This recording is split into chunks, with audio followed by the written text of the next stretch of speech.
All right, let's dive into the modern quagmire of convenience and comfort, where the easiest path is often the most trodden, especially for the fairer sex.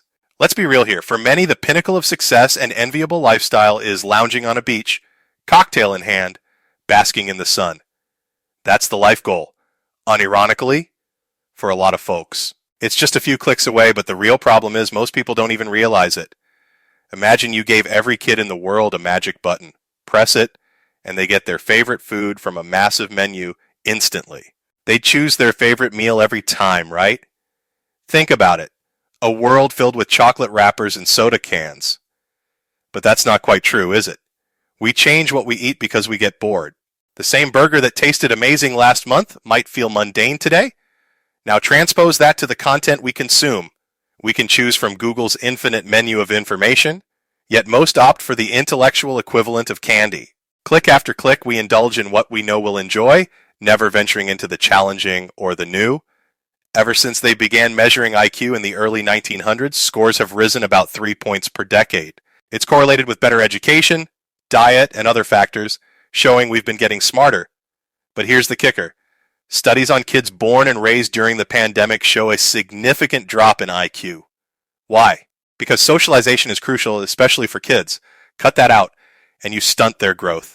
Scientists, social academics, they all warned us. The pandemic, with its job losses, limited social contact, and a shift online, stressed out parents, and that stress trickled down to the kids. Brown University found children born during the pandemic have significantly reduced verbal, motor, and cognitive performance compared to pre-pandemic kids.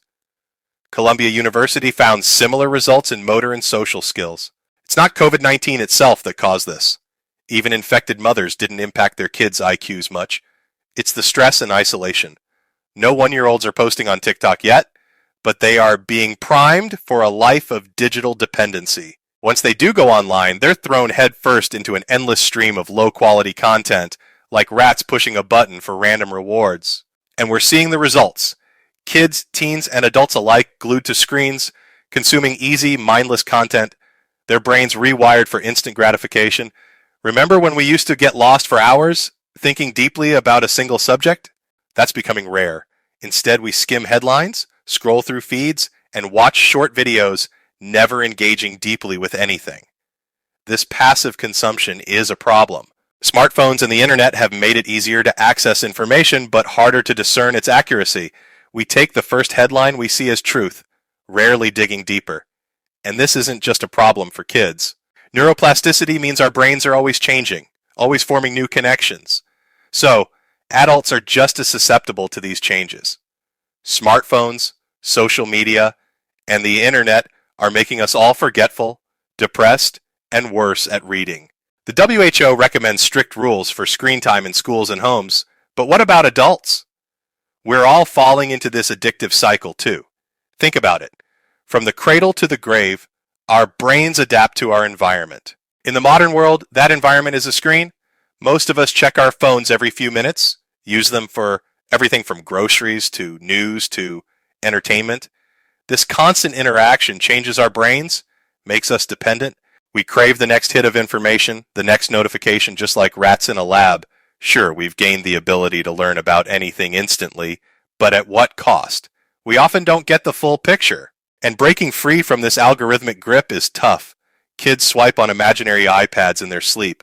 And it's not just a funny video. It's real, scientifically backed. A study showed that frequent touchscreen users' brains adapt to overusing their thumbs and fingers, becoming more sensitive in those areas. And here's where it gets really grim.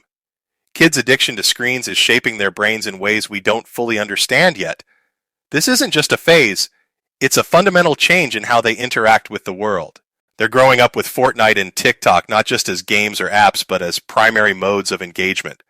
Unlike the games we grew up with, which required strategy and problem solving, modern games often offer instant gratification without much thought. The WHO's guidelines aren't just for kids. Adults need to be mindful too. We're not immune to the effects of screen time. It affects our memory, our mental health, our ability to concentrate. And it's so pervasive, so integrated into our lives, that we barely notice it. So what can we do? Recognize the problem, limit screen time, Engage in activities that require deep thought and focus. Read books, have real conversations, take breaks from a technology. It's not about going back to the Stone Age, but about finding a balance. We need to rewire our brains for the better, and it starts with awareness. In the end, it's about reclaiming our ability to think deeply and critically, to enjoy a variety of experiences, not just the easy ones, to challenge ourselves and grow. So next time you find yourself reaching for your phone out of habit, pause. Think about what you're really gaining and what you're losing. Stay sharp, Chud Buds. Life's too short to be lived through a screen.